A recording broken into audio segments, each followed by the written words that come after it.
Hello and welcome to the Suicidal Guide to Survival. I am K-Barrier, and Code Lyoko is coming back!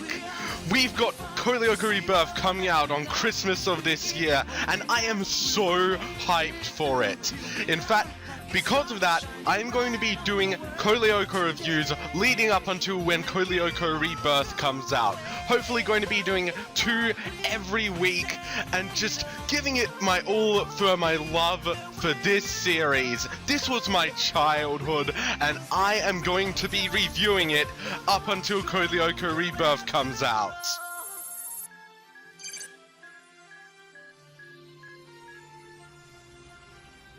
Weirdly enough, for the very first episode of the show, it doesn't open up on our main characters, but instead on the little kids that want to be news reporters. It makes sense for the episode because they're the catalyst in this, but it still is kind of an odd choice for the very first episode. Funnily enough, before we're even introduced to our main characters, we are introduced to the jerkish sissy bully, who's actually called Sissy, and their cronies, who... they're not really the antagonists, but they're the catalyst for a lot of terrible things that go down. And they are an absolute asshole. Millie, little dipsticks your age don't have any freedom, understand? Anyway, who needs your dumb reporting? What do you know? Wow, I am not sure it is physically possible to be more of a jerk than you are, Sissy. Like, you have to try to be that much of an asshole. Ulrich, would you be my date tonight? I'm sorry, Millie. It wouldn't be a very good idea. I'm too old for you. To be fair, he's not wrong. He is too old for her. At least most people I know would say so.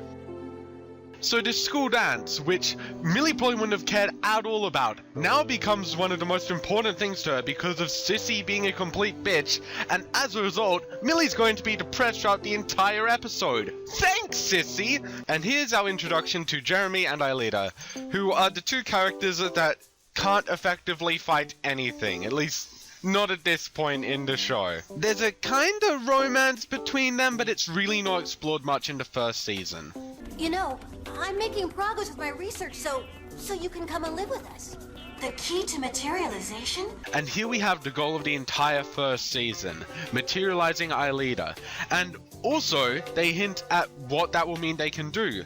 Once Aelita is materialized, she'll be real and no longer inside the computer, which Zan is also in, meaning they can shut it down and stop the attacks, which you'll see later on in the episode, from happening. It's true, Ulrich could have been a little nicer. Okay, one of the things that irks me about this episode is how everyone says that Ulrich could have been nicer, they could have taken her out. But the thing is, I don't know about back then, but nowadays, if you took out a girl that age, everyone would label you as a pedophile. Your life would be ruined at that school because of it. So, honestly, though it works out in the end for this, that's probably the least realistic thing about this episode, at least if it were now. At least you don't care how old I am, do you? Nobody will care about you, no matter how old you are.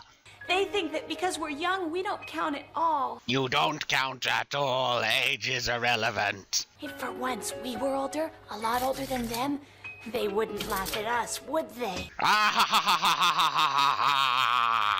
This is our first glimpse of Xana, a computer virus that's the antagonist for the show and can do just about anything, taking control of inanimate objects or low intelligence beings, like Sissy for example. And all of a sudden this episode has become rather weird. Like, if this were an anime, you can imagine just how much more it would be making out of this. Fortunately, they just kind of play this normally. And I'm not sure if that makes that more or less weird. Is this something that people do? Like, I don't go about in my underwear just doing stuff like, why is she in... I don't get it. I just don't get it. It might just be a me thing, but I don't get it. Who's there? Answer me, who is it? It might help if you took the cucumbers off your eyes. It was terrible! My makeup attacked me! Ah! I almost had my facial powder ruined! A simple short short circuit. Too many appliances plugged in at the same time.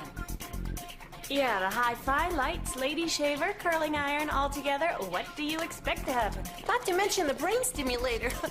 Although she probably never figured out how to use it. The hell is a brain stimulator? I have never heard of a brain stimulator. Is that a thing? Oh wow, apparently it is, and it looks like this. No wonder she couldn't figure out how to use it. Caught you. It's forbidden to play in the garden shed. Wait, so just no one goes in the garden shed? Why is it kept unlocked then? So now you lock it? Where was that lock before, Jim? I'd rather not talk about it. With you, everything is off limits. Well, it wasn't before he locked it. Oh, look at the pictures we took. They're really fantastic. Something wrong, Millie? This is where we get to see some of the best sides of Odd, and to be honest, Odd is one of my favorite characters in this, because I mean, he can be a real jerk at times, but it just makes him seem kind of more real despite the fact that his hair is so unreal. You go back to your room. I'll handle this. Who's there? Come on out. You better watch out. I'm a black belt. Now you're sure, Jim, that this is your attacker? And you say he's an expert in martial arts. I think it would be better not to call the police, right, Jim? I think it might be better to call a psychiatrist or mental asylum, right, Jim? Sometimes being a day student can be a total drag. I actually really like that aspect of this show, that there's most of these are boarding students, but Yumi actually lives nearby. It's just something you don't often see. Generally, the main characters are either all ones that live nearby and go to school, or they're all boarding students. It's nice to see a mix. There have been 2 accidents. We can't leave the school unguarded. And even going back in time, if there's an accident, it's all over. And here we're introduced to actually the risks of the show. They have the ability to go back in time, effectively rendering everything that happened in the episode non-existent for terms of damage and stuff. But if someone dies, then there's no bringing them back. They like to reuse this animation a lot. I'm going to not do a counter of it, because otherwise it would just be one every episode, but they reuse this animation a lot. They also reuse their soundtrack a lot, but when you've got a soundtrack this cool, I don't blame you for reusing it. I would want to hear it over and over again like I do here, and I have still not gotten sick of it. This is where we start getting into the actual more Lyoko part of the episode. And yeah, the CGI for it isn't that great, but it kind of works because it's like a video game. It's a virtual world, so that makes sense. And here are the first kind of enemies that you see. These things are called Tankrelats, I think that's how it's pronounced. Now, you may notice the little eye thing on them. Every enemy has got an eye, which is essentially a one-hit kill weak spot to it. Now, why would they design with the eye? Doesn't really make sense from a kind of wanting to win perspective, but hey, they need to have some kind of weak point, otherwise the humans are at just a massive disadvantage. And here's our introduction to the character's abilities as such. Odd's got this weird kind of future vision one that happens from time to time, in addition to the ability to be a cat. This is a very important ability. Come on, we can't stay here. Hey, would you mind explaining? Well, we don't have time. Come on. Jumpy little cubby all stuffed with fluff. He's Winnie the Pooh, Winnie the Pooh, willy-nilly silly old man. Now, this whole mega tank, the introduction of it, makes me wonder, at least it made me wonder, why it is that Xana doesn't just create a freaking army of these and use them to obliterate the Lyoko warriors. Like, you surround them with these mega tanks, there's basically no way for them to get out of there. And I immediately reasoned that they're data, and these things, the more powerful they are, the more data they take up, so the less he can send out. Also, mega tanks look really creepy when they open up. Like, that looks like bloody veins coming out of them, really. It's not that unsettling because of it being CGI and fairly simple at that, but it's still just like, really freaky. Think about how a mega tank would look with current time, like, high graphics. That would be freaky as all hell. Anyway, back in the real world. It's time to elect the young lady who, in your view, combines more than any other girl: charm, grace, beauty, and elegance. And here is our first candidate. Bear of the Interest, the self-purported baby's toy and also high-class weapon.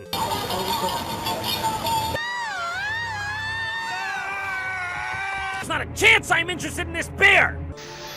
And our leader manages to get to the tower just as Auric is about to be killed. It's amazing. It happens in the nick of time, and our leader puts in the titular Code Lyoko to stop Xana's attack and turn back time so that no one else remembers anything except for the main characters.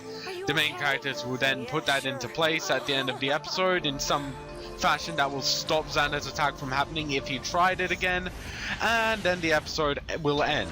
That's the formula that they have in place, and it's predictable at the end, yes, but it's not necessarily a bad formula. Would you be my date? Be glad to, Millie. I'll see you here at 8. Really? Why, sure. You're not too mad at me, are you, Yumi? Not at all. And so ends the first episode. It's a pretty decent first episode, really. It's a weird choice because it doesn't right off introduce the main characters, instead introducing the side ones, but it introduces the show's concept pretty well, drops lots of hints for about what the show is going to be, and it's just all around fairly decent. I'd probably give it a 6.5 out of 10. It's above average, it's nothing really amazing at this point, but it's still a pretty good show. Thank you for watching the video. I hope you enjoyed it because I absolutely loved making it, and I'm looking forward to reviewing the rest of the episodes in this show. If you want more Code Lyoko, I'll be posting them up on Thursday and Sunday Australian time, so that will be different for different people. But until then, this has been K-Bear from the Suicidal Guide to Survival saying goodbye, good night, and remember to like, comment, and subscribe if you want more. Goodbye!